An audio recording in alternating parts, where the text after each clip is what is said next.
Beneath the iconic stone spires of Cappadocia lies a hidden world few could fathom.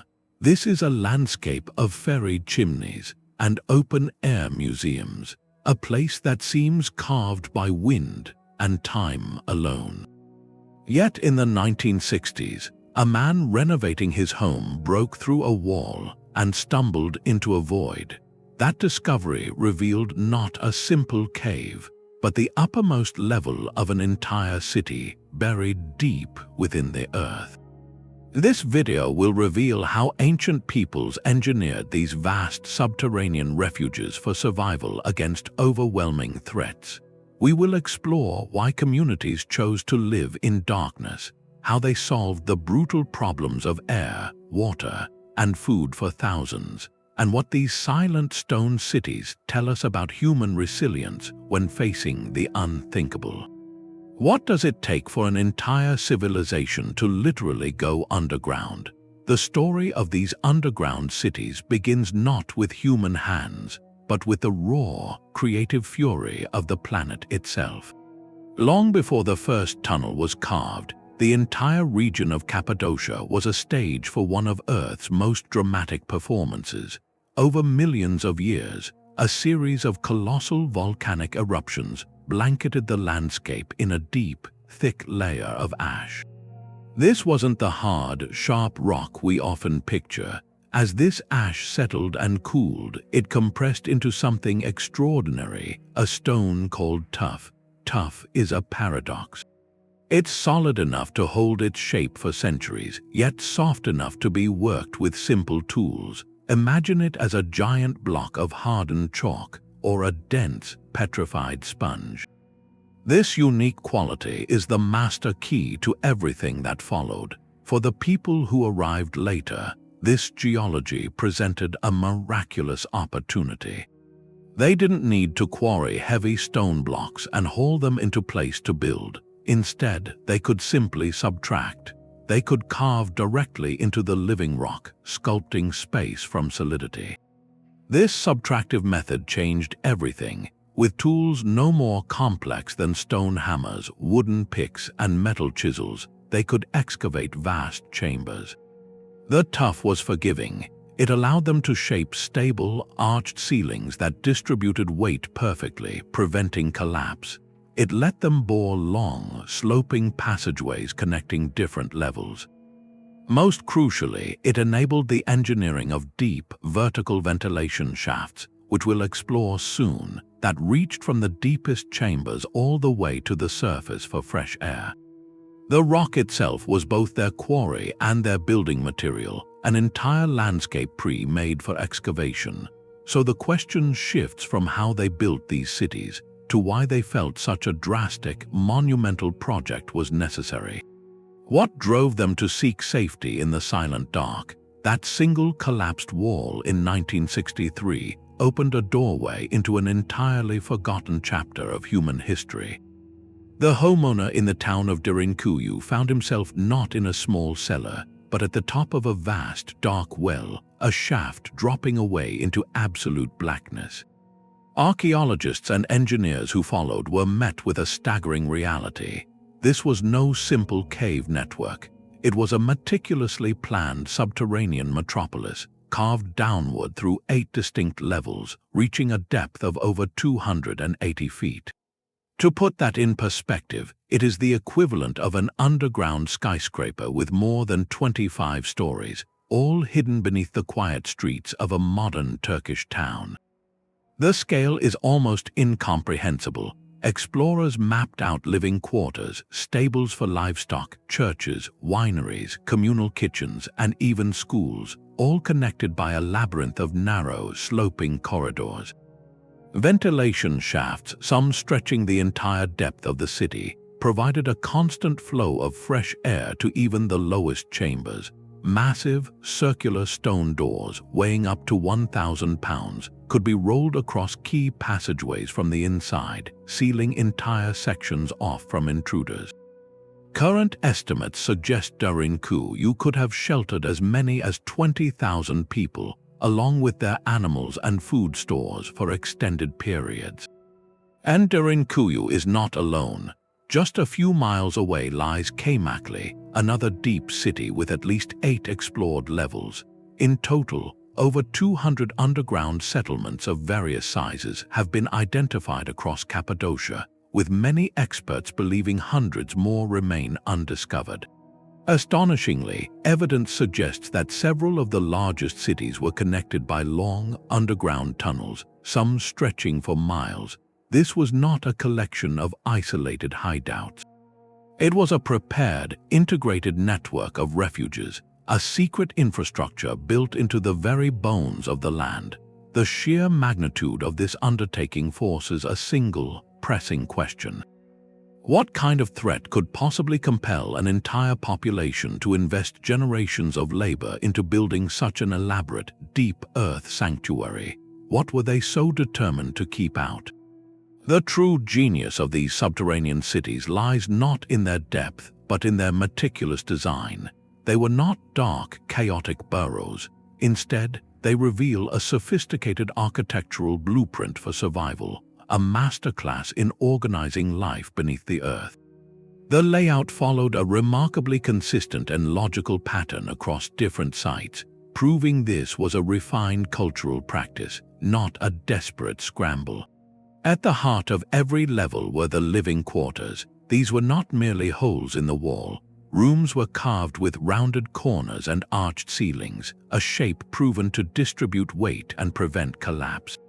Niches were cut into walls for oil lamps, and small shelves held personal items.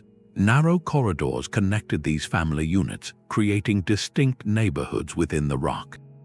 Just steps away from living spaces were the essential support systems. Large, circular chambers served as communal kitchens, with ventilation channels carved directly above hearths to funnel smoke up and out. Evidence of soot stains on these ceilings tells us these were working spaces used for generations. Nearby, rows of carved pits served as storage silos for grain, lentils, and dried foods, sealed to protect against moisture and pests. Perhaps most telling of the intention for long-term habitation are the specialized facilities. Archaeologists have identified rooms unmistakably designed as wineries, with shallow basins for treading grapes and deep vats for fermentation carved directly into the floor. The presence of such a luxury item, one that requires months of careful processing, speaks to a community planning for more than just emergency shelter. They were preparing to maintain their culture, their routines, and even their small comforts during extended periods underground. Spaces for spiritual life were also integrated. Simple chapels with carved altars and benches were found on various levels, their crosses etched into the walls. This careful zoning of space, separating living, working, storing, and worshipping areas, mirrors the layout of a surface village. It shows a profound understanding that to survive physically, they also had to preserve their social structure and mental well-being.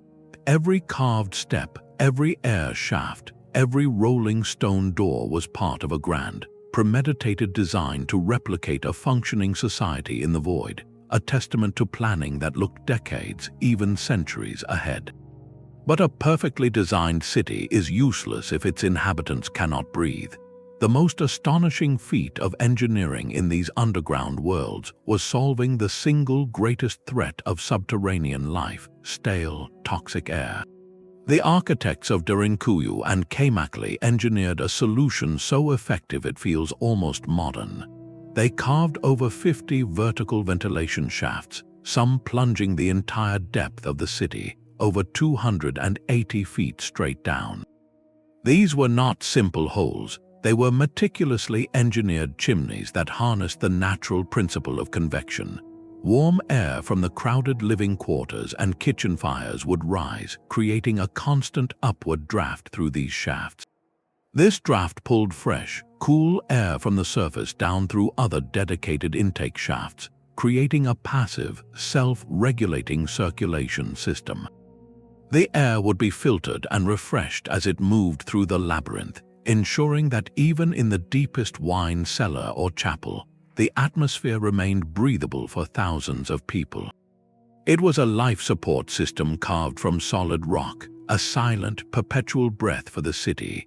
Yet air was only one fundamental need. A population of 20,000 requires an enormous amount of water. Here, the builders displayed a profound understanding of their geology. They did not simply dig cisterns to collect rainwater, which would be unreliable during a long siege. Instead, they engineered wells that penetrated straight down through the soft tuff, deep enough to reach the permanent water table beneath the volcanic rock. These were not shallow pits but profound, engineered excavations. They provided a secret, protected source of fresh groundwater that no surface army could ever poison or cut off. The water supply was as secure as the city itself. All of this sophisticated infrastructure, however, would mean nothing without absolute security. The entire design culminated in a single, brilliant defensive feature: the rolling stone door. At key choke points, particularly where narrow corridors connected to the surface or between major sections, the builders carved a slot in the floor and ceiling. Into this slot, they could roll a large, disc-shaped stone slab, often over 3 feet in diameter and weighing half a ton. A single person, using a lever in a small hole at the door's center, could maneuver this massive plug into place from the inside, sealing the passage completely. From the outside, the seamless, curved stone blended perfectly with the corridor wall, becoming virtually invisible. These doors allowed for compartmentalization. If one section were ever breached, its stone door could be sealed, protecting the rest of the city. They transformed the labyrinth from a potential death trap into a series of defensible, isolated strongholds. Together, the air shafts, the secret wells, and the rolling doors formed a trinity of survival, addressing the core existential threats of suffocation, thirst, and invasion with Stone Age tools and breathtaking ingenuity. These massive stone discs represent the final, definitive line of defense. Each door was a masterwork of practical engineering, carved from a single block of the region's soft volcanic tuff.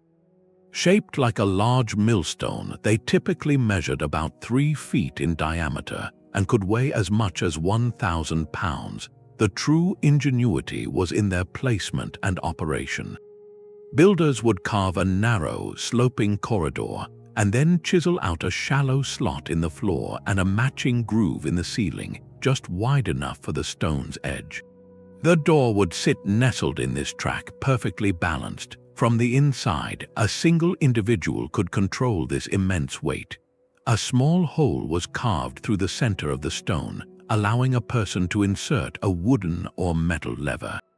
With a firm push, they could roll the massive slab along its track, smoothly sliding it across the corridor's width until it clicked into a carved recess in the opposite wall, forming a seamless, immovable barrier.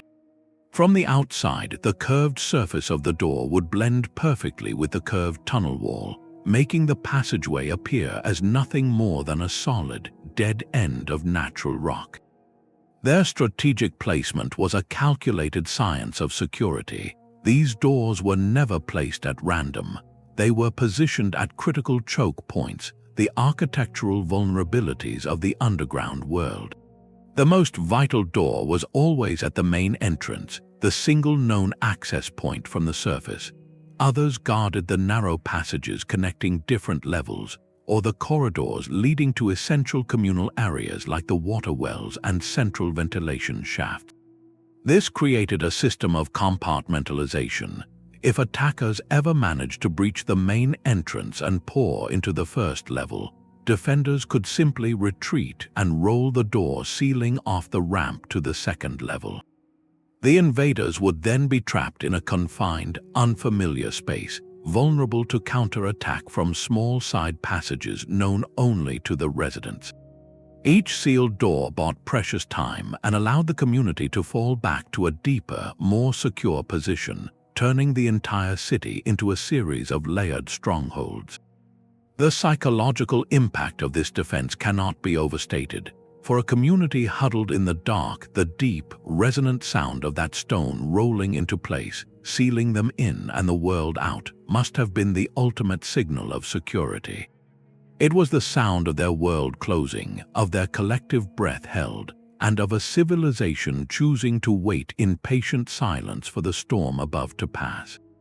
Yet for all their breathtaking complexity, these cities guard one of their most vital secrets with absolute silence: their own age, determining exactly who first swung a pick into the soft tuff and when is a puzzle that has challenged historians for decades. The challenge lies in the very nature of these spaces. They were not built once and abandoned. Instead, they were lived in, expanded, and modified continuously over thousands of years, like a home that passes through generations, each family adding a new room or sealing up an old doorway. This constant reuse creates a palimpsest in stone where the earliest carvings are obscured by later alterations. Archaeologists have uncovered clues, but they are fragments of a much larger story. In some of the deepest, most foundational levels, artifacts have been found that date back to the Hittite Empire, a powerful Bronze Age civilization that flourished over 3,500 years ago. These finds suggest that the initial excavations may have begun in that distant era, perhaps as simple storage pits or small family shelters. The leading theory among many scholars points to the Phrygians, a people who established a kingdom in the region after the collapse of the Hittites, around the early first millennium before the Common Era. The Phrygians are known to have had a strong tradition of rock-cut architecture, and it is plausible they began the systematic, large-scale engineering we see in the city's cores. However, the story does not end with them. Later inhabitants, from early Christians to Byzantine Greeks and even communities during the Arab-Byzantine Wars, undoubtedly expanded these underground networks, carving new levels, adding chapels, and reinforcing defenses to meet the needs of their own turbulent times.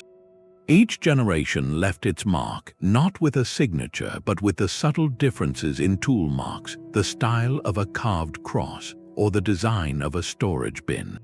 This makes pinning down a single founding date or a sole architect impossible. The cities are not a snapshot of one moment in history, but a cumulative record of human adaptation, a slow, collective project of survival that grew deeper and more intricate with every passing century of uncertainty. The rolling stone doors answer one question with absolute clarity: defense was the paramount concern.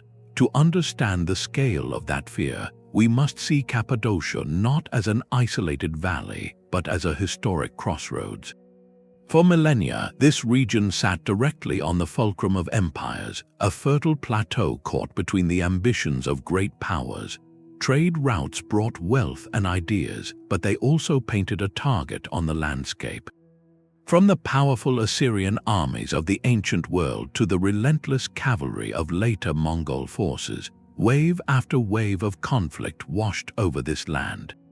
It was a place where the security of a surface village was always temporary, where the sight of dust on the horizon could mean the difference between life and a profound loss. In such an environment, the greatest asset was not a high wall, but a hidden door. The underground cities represent the ultimate expression of this defensive logic. They were not military bases designed for launching attacks, but sanctuaries engineered for disappearance. Their entire design philosophy points to this purpose. The entrances were camouflaged, often hidden within ordinary-looking surface dwellings or even at the bottom of dry well shafts. The corridors were intentionally narrow and twisting, forcing any potential intruder to move slowly, single file, into a space where they could easily be ambushed. The complex ventilation and water systems were designed to function independently of the surface for months, enabling a community to wait out a prolonged siege in self-sufficient silence. Think of them not as cities in the traditional sense, but as vast, communal storm shelters carved for a historical climate of relentless conflict. When scouts signaled the approach of a raiding party or an invading army, the entire population, from the youngest child to the oldest elder, could gather their essential goods and livestock and vanish beneath the earth within hours. Above ground, their homes might be plundered or burned, but the community itself, its people, its culture, and its future remained intact and secure in the deep dark. This was a strategy of resilience, not of confrontation. It was a choice to preserve life by retreating from the violence of the world, to outlast the storm by becoming part of the mountain itself. The stone doors would roll shut, and above, an empty, windswept landscape would give no hint of the 20,000 hearts beating quietly in the darkness below. Yet the threat of invasion was only one side of the survival equation. These subterranean spaces served a second, equally vital purpose, one tied not to human conflict, but to the relentless demands of the environment itself. Cappadocia is a land of extremes. Its high plateau experiences scorching, dry summers where surface temperatures can become unbearable, followed by winters where bitter winds sweep across the open landscape. The underground cities offered a brilliant, passive solution to this climatic challenge. Deep beneath the surface, the temperature of the earth remains remarkably constant, a steady, cool refuge insulated by layers of rock. This geothermal stability transformed the deepest chambers into a natural cellar, a perfect environment for preserving the community's most precious resource, its food. Grain stored in the carved silos was protected from the spoiling heat of summer and the destructive humidity of seasonal rains. Cheese, dried meats, and pressed fruits would keep for far longer in this consistent, cool darkness. The cities functioned as a giant communal pantry, ensuring that a poor harvest or a harsh season would not lead to hardship. This utility suggests a rhythm of use that went beyond emergency sieges. It is easy to picture a community using these spaces seasonally, descending during the peak heat of August to work in the cool wineries, pressing grapes in comfort, or retreating to the stable depths during the coldest snaps of winter. The underground chambers were not merely a panic room for times of war, they were a practical extension of daily life, a tool for managing risk in an unpredictable world. This dual purpose reveals a profound sophistication in their planning. The same rolling stone door that sealed out raiders also sealed in the perfect climate for a harvest. The same ventilation shaft that provided life-giving air also helped regulate humidity to protect sacks of grain. Every feature served multiple layers of need, blending defense against human threats with resilience against natural ones. The cities were not just a fortress, they were a deeply integrated life support system, a testament to a culture that planned for every kind of storm. But this grand design for survival raises a more intimate and profound question. What was it actually like to live down there when the stone door finally sealed? We can reconstruct the logistics, but the human experience is a deeper mystery. Picture not just a city, but a community in suspended animation. For weeks or even months, thousands of people would inhabit this inverted world. Families occupied small, rounded rooms carved side by side along narrow corridors, their privacy defined by woolen hangings across doorways. The air, though fresh from the ventilation shafts, carried a constant blend of smells: the earthy scent of damp rock, the smoke from countless small oil lamps, the aroma of simmering communal stews, and the undeniable presence of livestock housed in their own dedicated stables on the upper levels. Light was a precious commodity, carefully managed. Small niches were carved into walls to hold clay lamps fueled by olive oil, their flickering flames casting long, dancing shadows on the curved ceilings.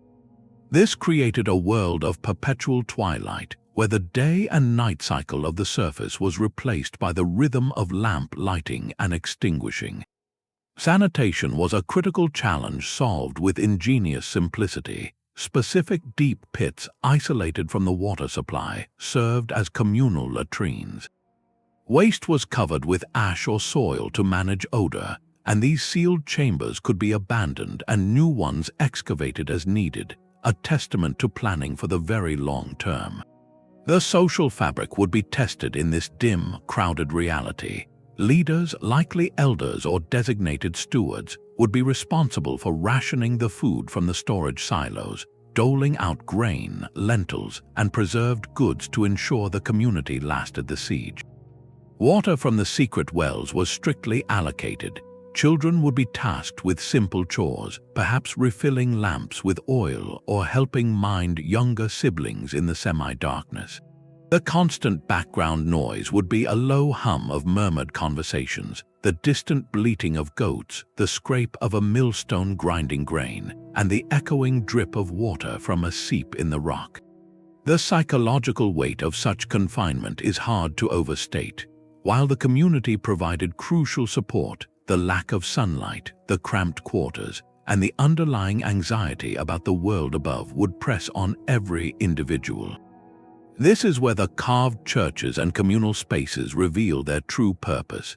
They were not just for worship, but for maintaining morale, gathering for a simple service by lamplight, sharing a meal in a larger hall. These acts reinforced social bonds and provided a crucial sense of normalcy and shared purpose. Life underground was a careful, collective balancing act, a triumph of logistics over chaos and of communal will over the slow strain of fear and darkness. This long history of shelter took on a profound new meaning with the arrival of a different kind of community. Centuries after the first tunnels were carved, the underground cities found a new purpose that would shape their most recognizable features. During the early centuries of the Common Era, as the teachings of Christianity spread across Anatolia, Cappadocia became a significant center for the faith. This was a time when adherence to this new religion could bring severe hardship from Roman authorities. For these early Christian communities, the hidden cities beneath their feet presented more than just a refuge from armies. They offered sanctuary for the soul. They began to expand the existing networks not just for hiding but for living their faith in safety. Deep within the rock, they carved spaces for worship that still take our breath away today. Simple chapels with vaulted ceilings appeared on various levels, their walls etched with crosses, fish symbols, and intricate geometric patterns. In larger cities like Derinkuyu, they excavated full-scale churches, complete with central naves, side aisles, and rounded apses where an altar would stand. These were not mere afterthoughts, they were central to the community's underground life. One of the most moving features they added was the baptismal font. Archaeologists have found these shallow, cross-shaped pools carefully carved directly into the floor of certain chambers. In a faith where baptism symbolized a rebirth, performing this sacred rite in the literal womb of the earth, hidden from a hostile world, must have carried immense spiritual power. This religious layer transformed the city's character. The same corridors that once echoed with the hurried footsteps of families fleeing raiders now resonated with whispered prayers and hymns. The rolling stone door that sealed out physical danger also sealed in a space for uninterrupted devotion. This period of use answers a lingering question about the city's later history. It shows they were not abandoned after the age of ancient empires, but were adapted and kept vital by a new generation seeking protection. The Christian additions are a testament to the human need to preserve not just the body, but also identity, community, and hope, especially when those things are threatened on the surface. The cities became a living scripture written in stone, a hidden chapter in the story of a faith finding its footing. The silent chapels carved by early Christians would soon echo with the sounds of a different kind of preparation. As the centuries turned, the geopolitical storm clouds gathering over Cappadocia took a new, formidable shape. The rise of the Arab caliphates and their relentless campaigns against the Byzantine Empire transformed the region from a spiritual refuge into a militarized frontier.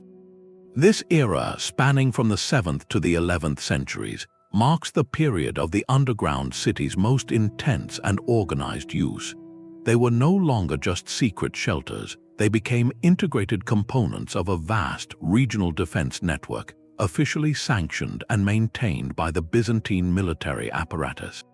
Think of them not as isolated villages hiding in fear, but as fortified nodes in a strategic web. Historical accounts and physical evidence suggest that the largest cities, like Derinkuyu and Kaymakli, were garrisoned by imperial troops. These soldiers were not permanent residents but a rapid reaction force. They would monitor the plains from hidden surface outposts, and at the first sign of a fast-moving Arab raiding party, they would signal the surrounding civilian population. The entire community would then enact a well-rehearsed drill, descending into the depths while the soldiers themselves moved to defensive positions behind the rolling stone doors. The cities became dual-purpose structures, serving as both civilian shelters and military strongholds designed to thwart invasion. Their design perfectly countered the tactics of the era. Arab armies excelled at swift, cavalry-based raids aimed at plunder and destabilization. They were not equipped or patient enough to conduct a long-term siege of a fortress they could not even see. By vanishing underground, the Byzantines neutralized the enemy's greatest strengths. There would be no crops to burn, no houses to loot, no visible population to capture. An invading force would find only an empty, inhospitable landscape, while beneath their feet a fully supplied, defensible army and citizenry waited them out. This strategic use elevated the cities from local hideouts to instruments of imperial policy, a passive yet brilliant form of asymmetric warfare that leveraged the very earth for defense. The genius of these hidden cities extended far beyond their deep earth engineering. Their ultimate defense was a simple, devastatingly effective principle. They were designed to be forgotten. While the massive stone doors secured the interior, the true secret to their centuries of obscurity lay at the very beginning of the journey, the entrance. You would not find a grand gateway or a marked stairwell leading into the earth. Instead, access was an act of pure camouflage, seamlessly woven into the fabric of everyday surface life. The most common entrance was a simple, unremarkable hole in the floor of a private home's courtyard. To any casual observer, it appeared to be nothing more than a dry well or a root cellar, perhaps covered by a wooden hatch or a woven mat. Only the family living there knew that this modest opening dropped into a vertical shaft, which then connected to the sloping main corridor of an entire underground world. Other entrances were hidden at the bottom of actual, functioning water wells, accessible only by rope after the water level was lowered. Some were concealed behind false walls in storerooms, or disguised as natural cave openings on remote hillsides, later covered with rubble and brush. This was a security protocol rooted in absolute secrecy. The knowledge of an entrance's location was a sacred trust, passed down within families or tightly held by community elders. If an invading army ever reached the village, they would find people but no fortress to storm. The city's very existence depended on its invisibility, on presenting a face of normalcy that gave no hint of the labyrinth below. This profound commitment to concealment is precisely why these cities faded from wider memory. When communities eventually left for good, perhaps during a long period of peace or after moving to new lands, they simply sealed the entrances behind them. The wooden covers rotted, the rubble settled, and the thin soil of the courtyard slowly reclaimed the holes. Within a generation or two, the precise locations were lost even to the descendants of those who built them. The cities did not fall into ruin, they were gently swallowed by the landscape, waiting in perfect silence for a chance collapse or an inquisitive homeowner's hammer to reveal their secrets once more. But all fortresses, even invisible ones, eventually fall silent. The strategic brilliance of the underground network depended on a constant, looming threat. When that threat finally receded, the very reason for their existence began to evaporate. Following the Byzantine-era, a profound shift swept across Anatolia. The Seljuk Turks and later the Ottoman Empire established a new, overarching political order. This brought something the region had not known for over a millennium: sustained and relative stability. The relentless cycle of raid and siege that defined the frontier gradually faded. With secure borders and a centralized authority, the need for entire populations to vanish into the earth diminished season by season, generation by generation. The cities were not suddenly abandoned in a single day. Instead, they underwent a slow, quiet transition from essential refuge to useful cellar, and finally to forgotten relic. For centuries, local farmers and families still knew of the entrances. They used the upper levels as cool storage for their harvest, penning animals in the ancient stables or keeping wine in the carved vats. The deeper levels, however, were left to the darkness, without the disciplined maintenance required to keep ventilation shafts clear and supports sturdy. Sections began to crumble or flood. Passages were deliberately blocked for safety, severing the connection to the lower depths. Knowledge of the full extent of these places retreated into the realm of local memory and fireside stories, tales of a giant underground world that most considered exaggeration or myth. To the wider world, they simply ceased to exist. Maps made no note of them. Historians of the Ottoman Empire, documenting mosques and palaces, had no reason to chronicle these Christian-era hideouts carved into rock. The cities achieved their final, perfect state of concealment, not through engineered doors, but through the gentle obscurity of peace and the slow amnesia of time. They slept beneath quiet villages, their vastness remembered only in fragments, waiting for a modern world to stumble upon their doors once more. That perfect obscurity lasted until a single, ordinary act of home renovation shattered the silence. In 1963, a resident of the modern town of Derinkuyu was knocking down a wall in his basement, likely to create more storage space. His hammer struck not the expected solid rock, but a hollow void. Stones crumbled away, revealing not a small niche, but a dark, gaping opening that led into a seemingly endless tunnel. Curiosity must have turned to sheer disbelief as he lit a lamp and peered into the abyss, realizing he had not found a small cellar, but the uppermost entrance to a lost world. This accidental discovery was the catalyst that would pull these cities back into the light of history. Word of the find spread quickly, reaching local authorities and then teams of archaeologists. Initial explorations were exercises in awe and caution. Researchers descended with ropes and lanterns into the cool, dry darkness, their lights illuminating carved ceilings that stretched far beyond the beam's reach. They encountered the massive rolling stone doors, still seated in their tracks, and felt the subtle draft from ventilation shafts that had been silent for centuries. The scale of the task was immediately apparent. This was not a single site to be excavated, but an entire buried landscape to be mapped and understood. Systematic archaeological work began, a slow and meticulous process of clearing collapsed passages, reinforcing unstable ceilings for safety, and carefully documenting every carved room, every artifact left behind.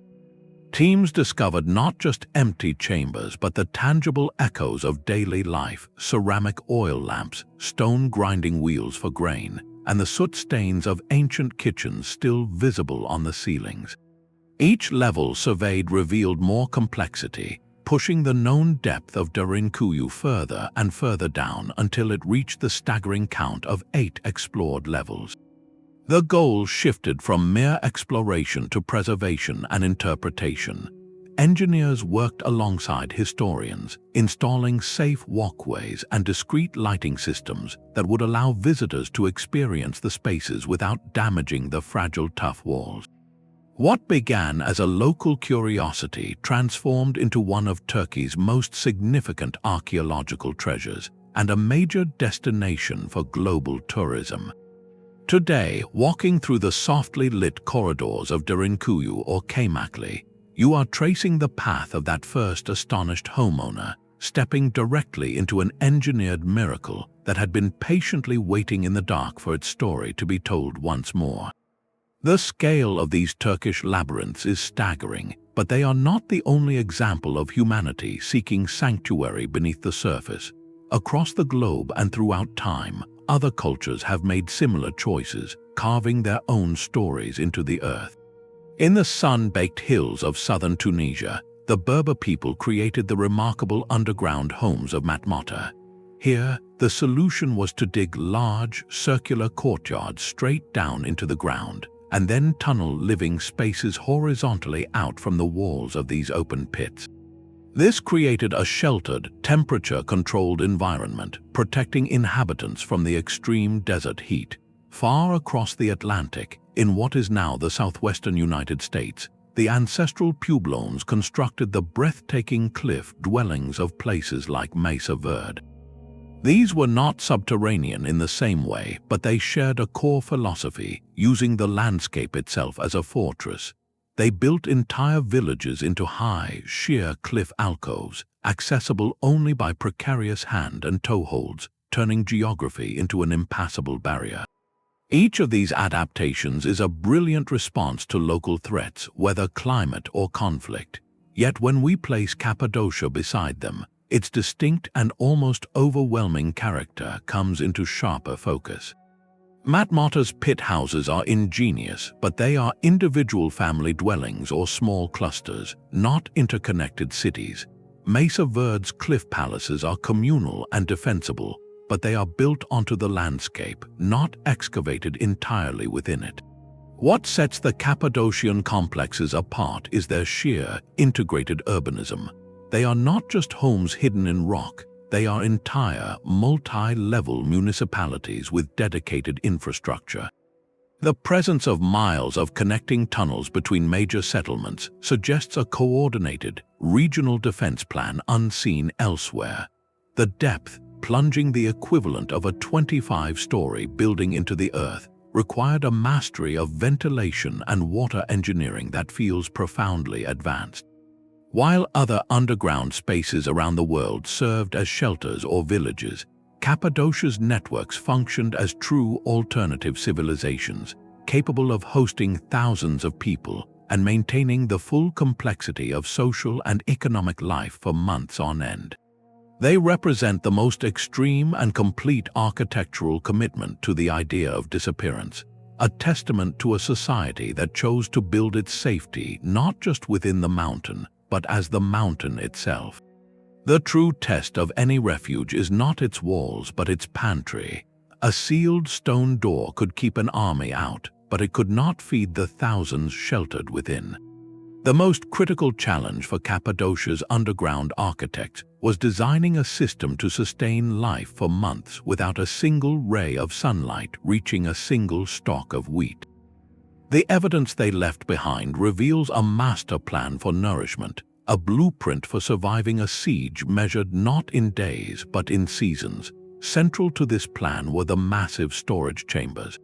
Scattered throughout the cities, archaeologists have found rooms lined with dozens of large, bulbous ceramic jars, each taller than a person and sunk deep into the carved stone floor. These were not for decoration. They were the city's strategic grain reserve, filled with wheat, barley, lentils, and dried beans. Each jar represented weeks of sustenance for multiple families. The ceramic material and the cool, constant temperature of the deep earth created a perfect environment to prevent spoilage and protect the harvest from insects and rodents. This was food security carved in clay and stone. But grain alone is not enough for a functioning community. The upper levels of cities like Derinkuyu provided another vital resource: livestock.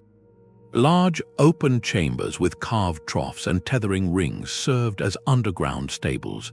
During an alert, families would drive their goats, sheep, and even cattle down the narrow ramps into these designated pens. The animals served a dual purpose. They provided a renewable source of milk and, eventually, meat. Perhaps just as importantly, their waste could be collected and used as fertilizer for whenever the community returned to their surface fields, a closed-loop system of survival thinking. Most telling, however, are the signs of active food processing within the city walls. This is where we move beyond mere stockpiling into the realm of a self-sustaining underground economy. In numerous cities, researchers have identified unmistakable wineries. They found shallow, circular basins carved into the floor where grapes could be trodden by foot, with channels leading the juice into deeper fermentation vats, also carved directly into the bedrock.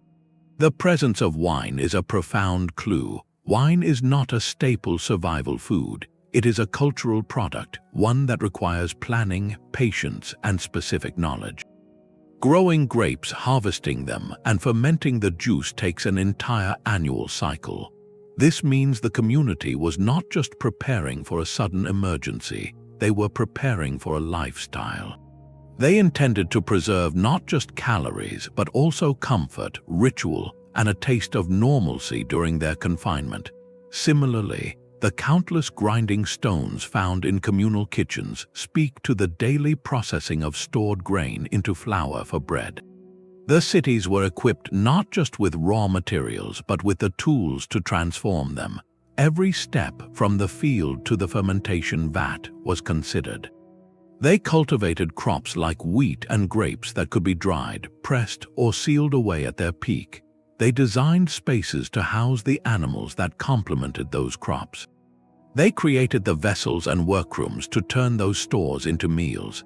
This was a long-term survival strategy that engaged the entire community, from the farmer who grew the wheat to the child who carried the lamp for the winemaker. It was a silent, determined promise that life would continue and even hold moments of simple grace in the deep, enduring dark. The promise of stored food and wine would mean nothing without two more fundamental elements: air to breathe and water to drink. Here, the ancient engineers moved from clever planning into the realm of true genius, tackling physics and geology with nothing but simple tools and profound observation. Their solution for air was a masterpiece of passive design. They carved dozens of vertical shafts, some plunging over 80 meters straight down through the volcanic tuff. This was not random digging. It was a deliberate creation of a natural convection system. Think of a chimney in a cozy home. The warm air from cooking fires and the body heat of thousands of residents would rise, creating a constant, gentle updraft through these deep shafts. This rising column of warm air actively pulled fresh, cooler air from the surface down through other dedicated intake shafts. The system created a self-regulating cycle of circulation, a perpetual breath for the city. Engineers even designed the shafts with slight angles or bends in certain places, which helped control the speed of the airflow and prevented strong drafts from whistling through living quarters.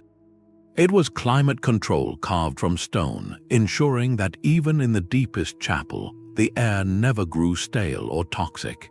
This constant circulation also served a secondary, vital purpose. It managed humidity. In an enclosed space, moisture from breath and cooking would condense, leading to dampness and mold. The steady airflow carried this moisture up and out, keeping the storage silos dry and the living spaces more comfortable. They turned the entire mountain into a living lung, yet air was only half the equation. An independent water supply was the ultimate strategic asset. Digging a well is hard, but digging a well through solid rock, deep enough to reach a secret aquifer during an era of simple metal tools, is an almost unimaginable feat. This is precisely what they accomplished. Teams of workers, likely using ropes, baskets, and relentless labor, would excavate a narrow shaft straight down, meter by grueling meter, through the compacted volcanic tuff. They weren't digging for a shallow cistern to collect rainwater, which an enemy could poison or a drought could empty. They were engineering a direct tap into the permanent water table, the hidden rivers that flow deep beneath the Earth's crust. These wells could be dozens of meters deep, a protected lifeline that no surface army could ever sever. The water would be cool, clean, and essentially limitless for the duration of a siege. Securing this source was so critical that the wells were often placed in the most defensible areas of the lower levels, guarded by their own rolling stone doors. Together, the whispering air shafts and the secret wells formed the silent, beating heart of the underground city. They transformed a dark cavern into a viable habitat, solving the two great killers of subterranean life, suffocation and thirst, with nothing more than patience, stone, and a deep understanding of the natural world. A sealed city of 20,000 is a delicate, ticking clock. With the stone door rolled shut, the greatest threat was no longer outside, but within, the slow unraveling of social order in the crowded dark. Survival now depended on a different kind of engineering, the invisible architecture of rules, roles, and shared purpose. We can only speculate, but the sheer scale of these complexes points to a highly organized, almost militaristic social structure that must have been drilled into every citizen. At the top were likely the elders or designated stewards, individuals whose authority was unquestioned. Their first and most critical duty was rationing. They controlled the keys to the grain silos and the access to the deep wells, meticulously calculating daily portions to stretch supplies for an unknown duration. A single person hoarding extra lentils or drawing an unauthorized bucket of water could jeopardize the entire community. This required absolute transparency and trust, enforced by severe social consequence. Next came the specialists, the keepers of vital knowledge. Teams would have been assigned to monitor the ventilation shafts, listening for changes in the airflow that might signal a blockage, perhaps from a collapse or an enemy attempting to seal them from above. Others would be responsible for sanitation, managing the sealed latrine pits and ensuring waste did not contaminate the air or water supply.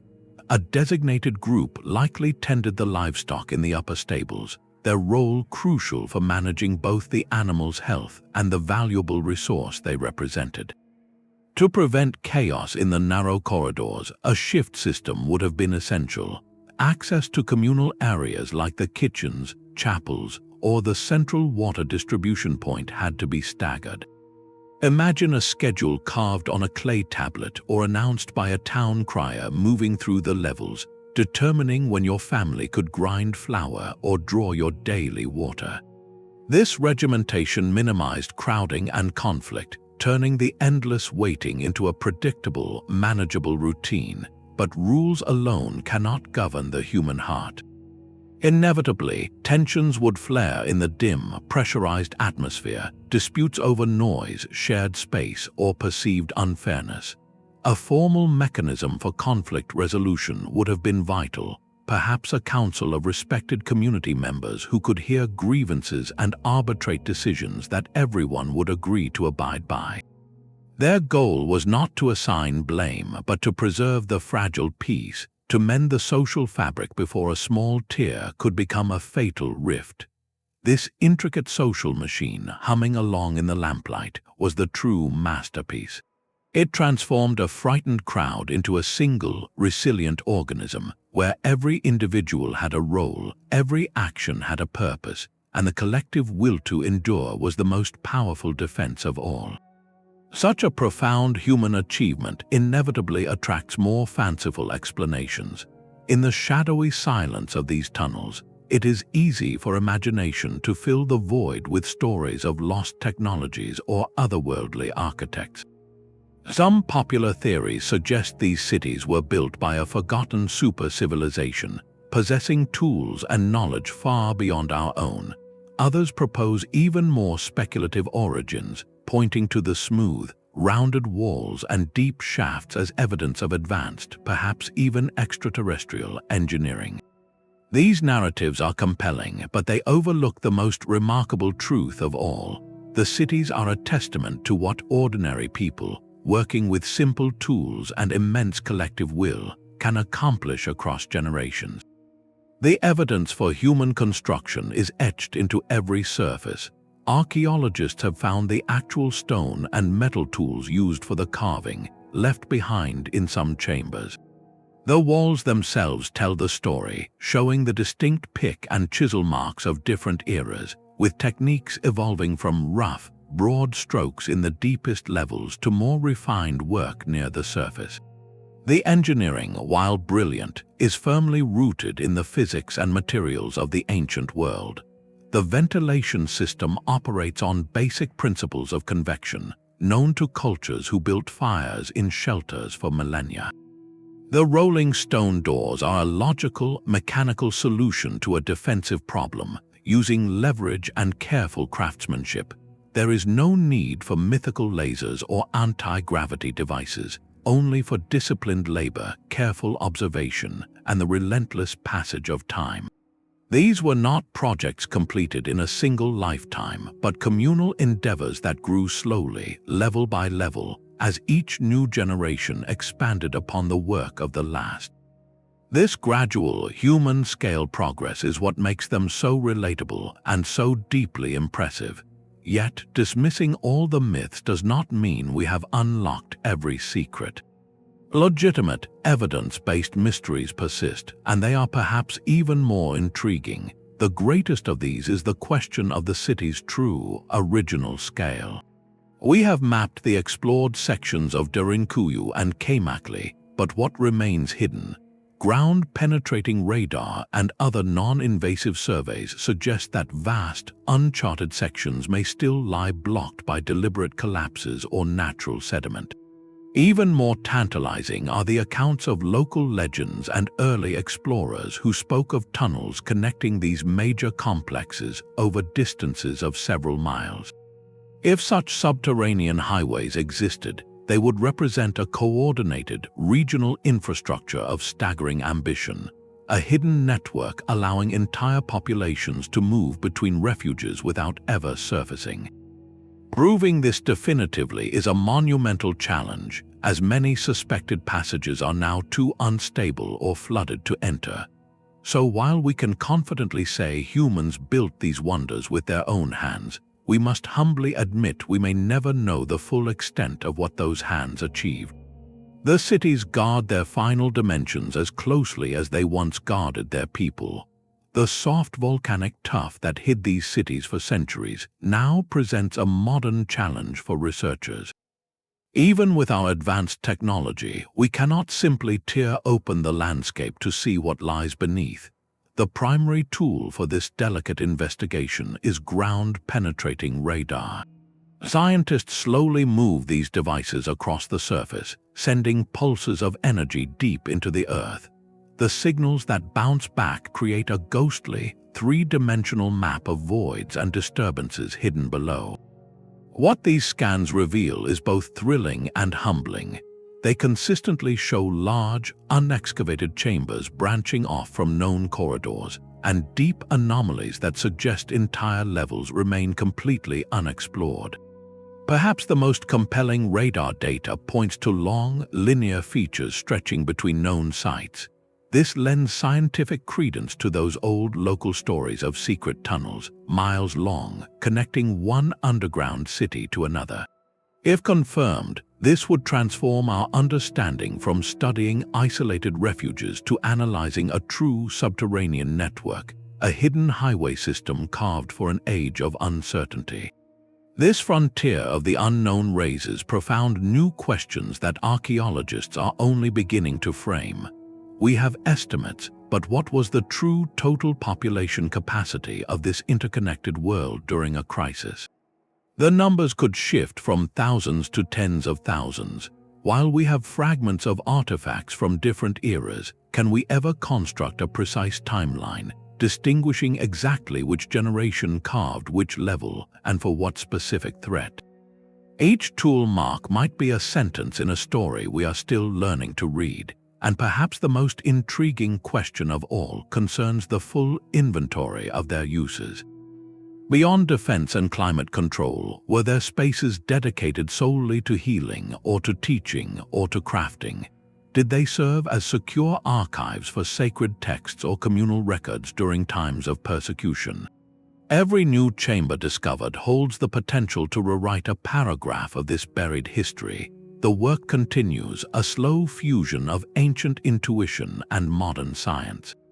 Each season, researchers return with more sensitive equipment and new hypotheses, not to conquer these mysteries, but to listen more closely to what the silent stone has yet to say. These silent cities of stone offer a final, powerful lesson in resilience. They stand as perhaps the most sophisticated survival architecture the pre-industrial world ever produced, a masterpiece not of conquest but of collective endurance. Every carved corridor, every hidden air shaft, and every rolling stone door speaks to a single, unifying principle: the unbreakable will to preserve the community at all costs. This was not a retreat into fear, but a strategic withdrawal into patience. It was a choice to safeguard the future by temporarily disappearing from the present, to outlast conflict by becoming one with the very earth.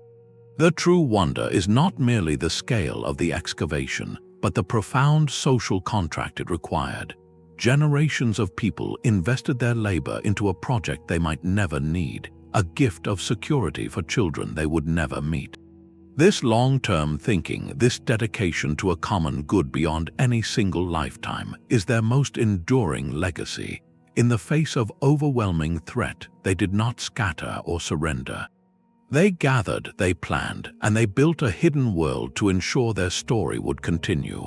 These cities are a monument to that most human of instincts, the drive to protect our own, to maintain the light of community even in the deepest dark. And as the last echoes fade in those empty chambers, we are left with a compelling thought. If such vast and ingenious refuges could remain hidden for centuries beneath the quiet soil of Turkey, what other forgotten strategies for survival, what other testaments to human ingenuity are still waiting in the shadows of history, just waiting for a curious mind to uncover them?